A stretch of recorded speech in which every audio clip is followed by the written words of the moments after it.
नमस्कार, जय हिंद, जय भारत, जय उत्तराखंड, जय पहाड़, जय पहाड़ी साथियों। मैं कुंदन बिष्ट आप सभी का स्वागत करता हूँ अपने YouTube channel life of Uttarakhand के जरिए। साथियों, पुनः आप सभी के साथ जुड़ने का अवसर प्राप्त हुआ है। साथियों, जुड़ने का कारण चुनावी वर्ष वेला आ चुकी है और चाहूँगा कि सभी लोगों के कमेंट्स भी प्राप्त हों ताकि लोगों की राय जानी जा सके कि लोग वास्तव में उत्तराखंड के प्रति क्या सोचते हैं। क्योंकि 25 सालों का यह राज्य हमारा हो चुका है और सभी लोग भली बात जानते हैं कि किस प्रकार यह राज्य हमें प्राप्त हुआ है, किस प्रकार की लड़ाई इस राज्य की प्राप्ति के लिए लड़ी गई और क्या यहाँ के लोगों के सपने रहे थे, क्या सपने सजोए थे युवाओं के लिए या पहाड़ के लिए या इस राज्य के हित में, क्या वह सपने धरातल पर हमारे उतर पाए।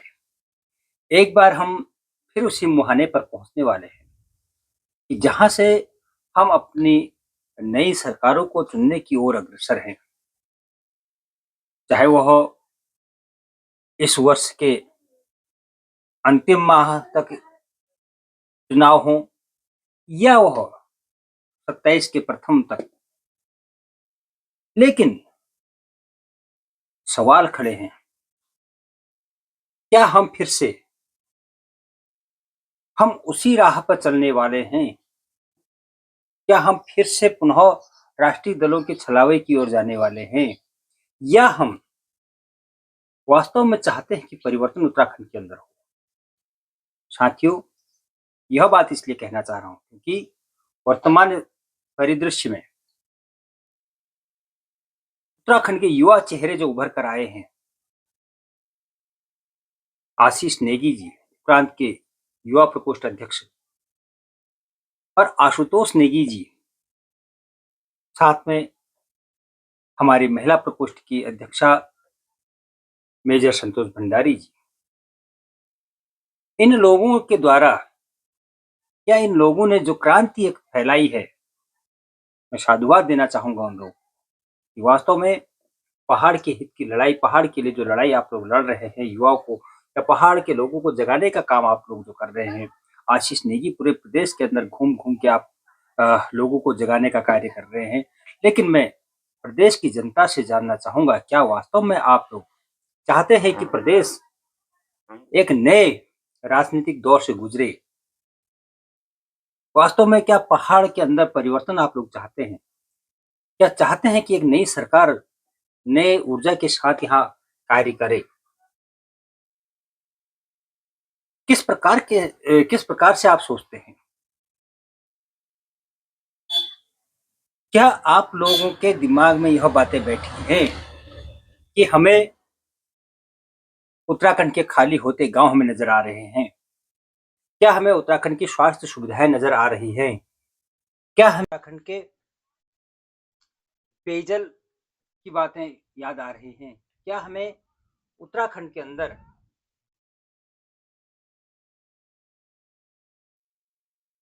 जो बदहाल शिक्षा की बातें याद आ रही हैं?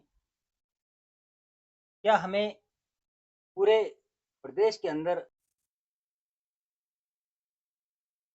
जो एक कहें कि बेरोजगारी का आलम हमें याद आ रहा है, क्या वास्तव में ये चीज हमारे जहन में है?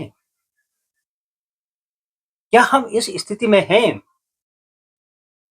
कि हम नई सरकार को लाकर हम उन पर विश्वास कर पाए? साथियों, मैं आप लोगों से इस वीडियो के माध्यम से केवल इतना कहना चाहूंगा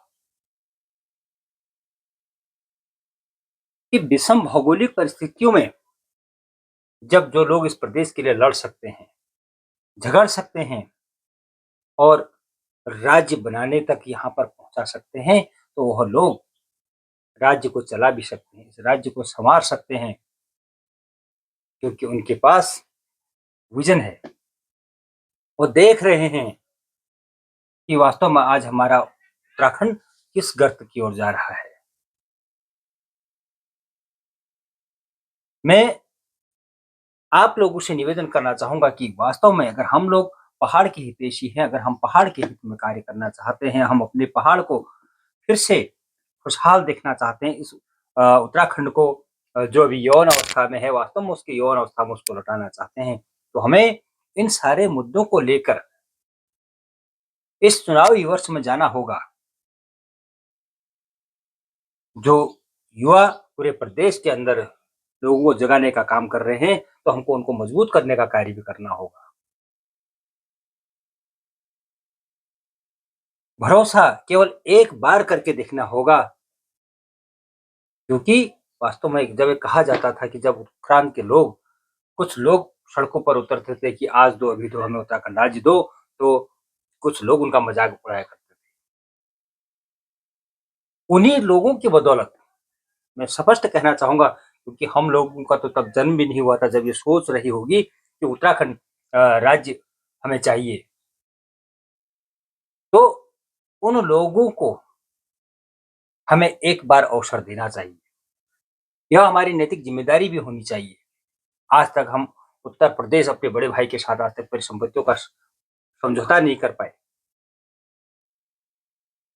प्रदेश जो है लगातार कर्ज के गर्त में डूबता हुआ जा रहा है। उत्तराखंड का जो बच्चा आज पैदा हो रहा है वो भी कर्ज में पैदा हो रहा है, यह भी हमें समझना चाहिए। पूरे उत्तराखंड की जो आबो हवा है वो पूरी पूरी तरह से बदल दी गई है। बड़े बड़े पूंजीपति ठेकेदारों को बाहर से यहाँ पर लाया गया है।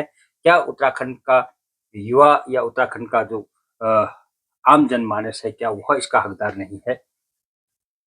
हमें इन सारे तथ्यों को ध्यान में रखना होगा कि हमें बड़े बड़े दरबार से चलने वाली जो सरकारें हैं, उनके द्वारा हमें क्या हमने पाया है और क्या खोया है, इसका जब तक हम स्वतः आकलन नहीं करेंगे साथियों, हम आगे नहीं बढ़ सकते हैं। इसी प्रकार से हम पलायन दर पलायन करते जाएंगे। हमें खुद यह आकलन करना होगा कि जब यह राज्य बना था तब कितनी यहाँ पलायन की मार थी और आज हम कहाँ से कहाँ पहुंच चुके हैं। उसका उदाहरण मैं आपको बताना चाहूंगा छोटा सा, कि जो पहला हमारा जो परिसीमन हुआ था उसमें हमारी 6 सीटें पहाड़ से कम हुई थी, और वर्तमान में अगर उन्हीं परिस्थितियों में पुनः परिसीमन होता है तो शायद कहीं और यह आंकड़ा भयावह होने वाला है। तो किस प्रकार से हमारे पहाड़ की परिस्थितियां बदलने वाली है, इसका आकलन हमें करना है साथियों। मैं ज्यादा कुछ ना कहूंगा, क्योंकि मैं केवल आप लोगों से इतनी गुजारिश करने आया हूं कि आप लोग एक बार शुद्ध अंतःमन से, अंतःकरण से आप लोग सोचिए कि प्रदेश वास्तव में कहाँ है, किन परिस्थितियों में है और किन हाथों में किस तरीके से खेल रहा है। और अगर हम एक नए चेहरे को, नए लोगों को अगर सामने लाते हैं, नई सरकार को अगर हम यहाँ पर लाते हैं, तो एक अवसर हमें उन्हें देना चाहिए ताकि हमें उनका भी कार्य करने का तरीका पता हो सके, किस प्रकार से वो लोग कार्य करते हैं। तो मैं साथियों आप लोगों से निवेदन करना चाहूंगा कि वास्तव में इस वर्ष हमें इस बार एक मौका उपरांत के लोगों को देना चाहिए। साथियों यही मेरा निवेदन होगा। तो इसी के साथ मैं आप सभी लोगों से विदा लेना चाहूंगा, अपने वाणी को यहाँ पर विराम करना चाहूंगा। इसी के साथ ही जय हिंद, जय भारत, जय उत्तराखंड, जय पहाड़, जय पहाड़ी साथियों, नमस्कार।